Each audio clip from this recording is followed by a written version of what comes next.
विरासत वो बिरसा फुले अंबेडकर है, हमारी विरासत वो बिरसा फुले अंबेडकर है। अपने नायक को पहचानो, हमारे नायक बिरसा फुले अंबेडकर है, जिन्होंने हमारे लिए लड़ाइयां लड़ी है, कुर्बानियां दी है, कि अपनी चार संतानें कुर्बान की है हमारे लिए। मैं कैसे भूल जाऊं उसके बलिदान को, कि अपनी चार संतानें कुर्बान की है बाबा साहब ने हमारे लिए। मैं कैसे भूल जाऊं उनके बलिदान को। और संविधान से हमारा वजूद है, कि संविधान से हमारा वजूद है। जान की बाजी लगाकर बचाएंगे संविधान को, जान की बाजी लगाकर बचाएंगे संविधान को। बाबा साहब ने एक बात कही थी कि मेरे जाने के बाद में ये मत समझना कि मैं मर गया, जब तक इस देश का संविधान है तब तक मैं जिंदा हूं, जब तक इस देश का संविधान है तब तक मैं जिंदा हूं। आज वक्त आ गया है, सरकारें चौतरफा हमले कर रही है। आज प्रधानमंत्री का आर्थिक सलाहकार कहता है कि संविधान को बदलने की जरूरत है। ये कोई आम व्यक्ति नहीं कह रहा, ये कोई बजरंग दल का कार्यकर्ता नहीं कह रहा, ये कोई आरएसएस का कार्यकर्ता नहीं कह रहा, ये प्रधानमंत्री का आर्थिक सलाहकार कह रहा है कि इस देश के संविधान को बदलने की जरूरत है। उस स्थिति में ये जरूरी हो जाता है कि बाबा साहब के बच्चे और इस देश के लोकतंत्र को मानने वाला प्रत्येक व्यक्ति संविधान को बचाने के लिए खड़ा हो।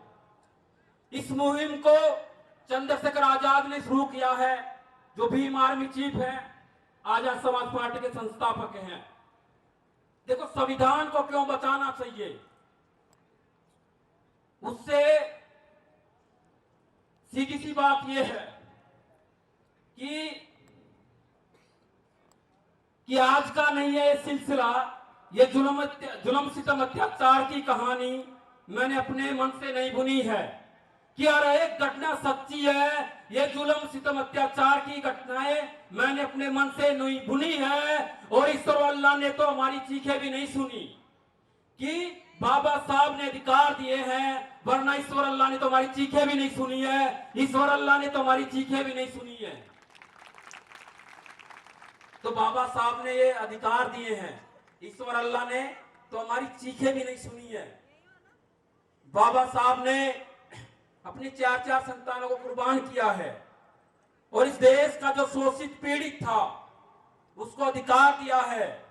जब पूना पैक्ट होता है, और पूना पैक्ट में बाबा साहब 2 मत का अधिकार की मांग करते हैं हमारे लिए, तो जो इस देश के लोग जिसको महात्मा कहते हैं, वो गांधी धरने पर बैठ गया कि इन दलितों को 2 मत का अधिकार नहीं मिलना चाहिए।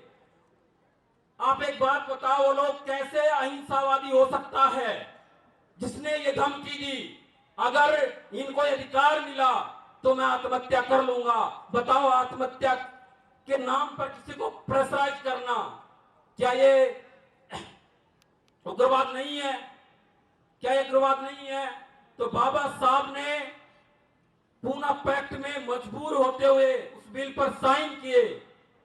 तो हमारा वजूद संविधान से है कि हिंदू मुस्लिम सिख ईसाई सबका सम्मान रहेगा, कि हिंदू मुस्लिम सिख ईसाई सबका सम्मान रहेगा।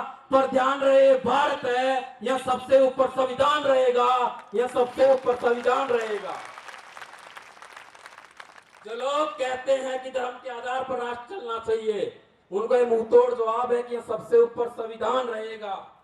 एक और है कि धर्म ने तो गुलाम बनाया है, संविधान से मिली आजादी है, कि धर्म ने तो जाति का दाग लगाया है, संविधान से मिली आजादी है। और हम बाबा साहब के बच्चे हिंदू नहीं, अंबेडकरवादी है, अंबेडकरवादी है।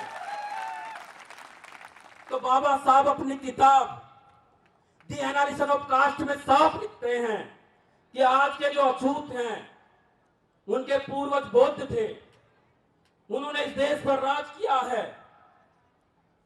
चंद लोगों ने जातियां बनाकर हमें तोड़ा है। माननीय साहब कांसीराम एक बात कहते थे कि जिसकी जितनी संख्या बारी उसकी उतनी हिस्सेदारी। दूसरी बात माननीय साहब कांसीराम ने कही कि मैं इस देश की राजनीति, इस देश का शासन बाबा साहब के बच्चों के बगैर नहीं चलने दूंगा। आज आप देखिए, देश को छोड़िए, इस दौसा जिले की राजनीति देखिए, क्या वजूद है आपका। यहां पर आपके बैनर हटा दिए गए हैं। आपके साथ कोई एट्रोसिटी होती है तो आपकी एफआईआर दर्ज नहीं होती है। इस वोट की अहमियत को समझिए। भारत में लोकतंत्र है, लोकतंत्र में सबसे बड़ी ताकत वोट की होती है। माननीय साहब कांसीराम कहते थे कि बाबा साहब ने किताबों को इकट्ठा किया है, मैं लोगों को इकट्ठा कर रहा हूं। वोट की अहमियत पहचानिए, सबसे ताकतवर वोट है। और इस देश में हमारी महिलाएं, माता बहनें बैठी हुई है,